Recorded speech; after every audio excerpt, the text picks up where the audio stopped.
Hey guys, Mike from Boyer Bows. I was trying to make a video here about knots in bow wood, and unfortunately the video didn't save, so I'm just going to have to talk you through it. I have a very knotty stave. It's bad, knotty stave. Okay, anyway. The stave I've reduced to a single growth ring, and it's important to do that around the knots as well. It's hard to do. Just got to be a little patient. But you'll notice here that the grain of the wood comes down, and then it starts going around the knot. Okay? That's the tree, the natural growth, giving more stabilization. You'll notice they're built up too. If you look at, see it's got kind of a hump to it where the knots are. That's just the tree adding more stabilizing growth around areas of would otherwise be unstable. Now, in these cases, in the cases of this particular bow, these knots were all rotted out. They were dry. They were going to be a problem when we start to tiller the bow because they're not good. It disrupts the proper bend of the wood with that being in there. It's like a plug, and you want to get rid of it, especially in the case of Osage. Osage can handle having all these holes in the wood and not affect its performance. Now, hopefully, I'm not just jinxing myself by saying that and snap this bow, but in the meantime, what I do is you look at the knot on the top and where it goes through on the bottom. Okay. Now in this case, the knot was kind of going in this direction. So when you take the drill to it, you can take a drill or a Dremel tool. Make sure it's traveling to where it comes out the other side, and you'll know if you miss because the knots in this case are black, and as you drill, the dust that comes out of here is going to be black. If for some reason the drill gets out of the knot channel, that's what I'm calling it, guys, the knot channel, then the sawdust that comes out of there will be yellow instead of black. Now, obviously, if you have a white piece of wood, it'll be white instead of the color of the knot. Same thing.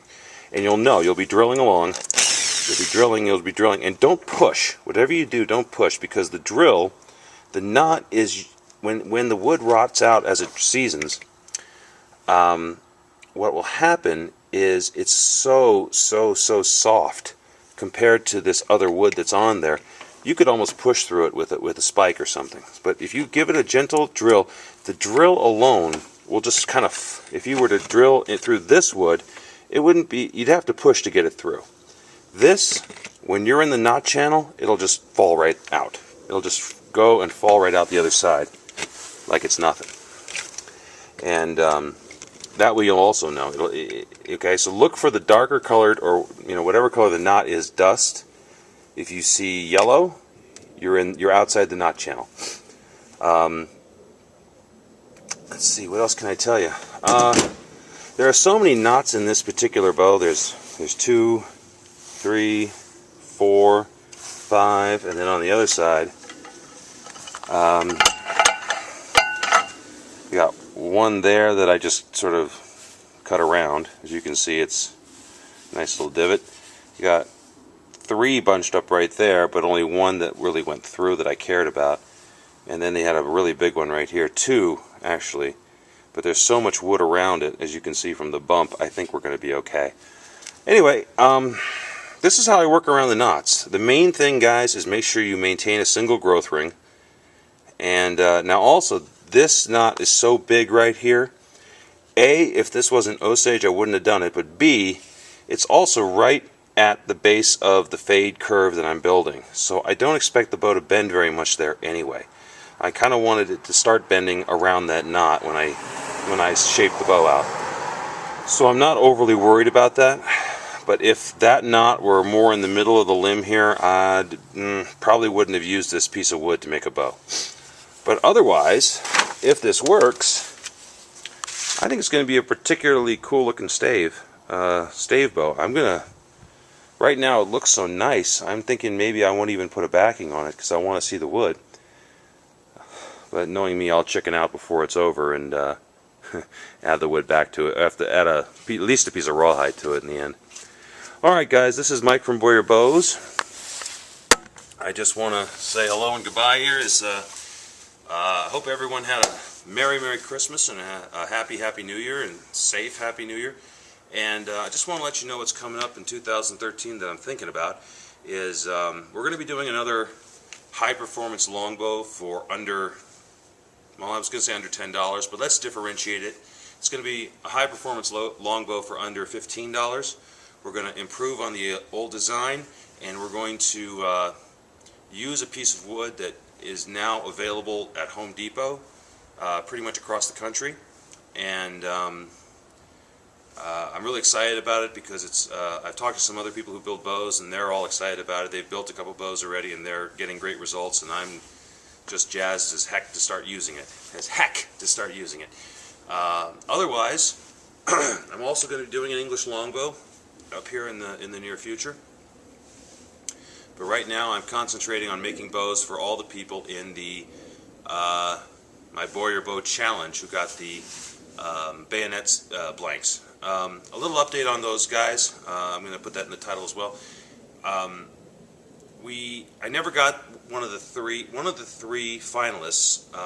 Their finished product never arrived. I'm not sure what happened. I don't know if it got held up at customs. It is a weapon, so it's very likely it got held up at customs. I'm trying to get a hold of the person in question, but right now, you know, I really wanted to get that third person in and announce the winners. Unfortunately, enough time has gone by that I've sort of had second thoughts about it, and I really appreciated everyone who finally put a video up, and I wanted to let everyone know this. I wasn't initially going to say this on YouTube, but in the end, 9 blanks went out. Only 5 people put up videos, and I want to thank all 9 people who gave it a shot. But in the end, only 5 people put up videos, and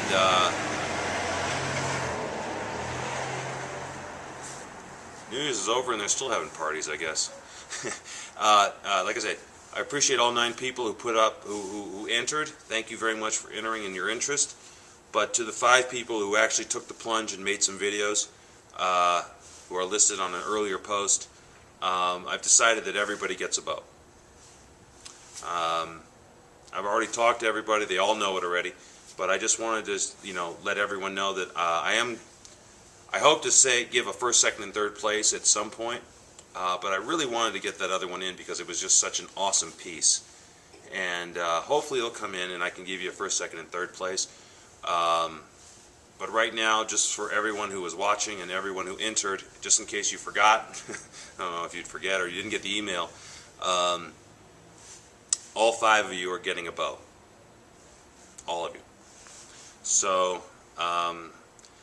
to the winner of the video challenge, which is Wild Randy Films, he's also getting a quiver and a bow, so he gets a little extra because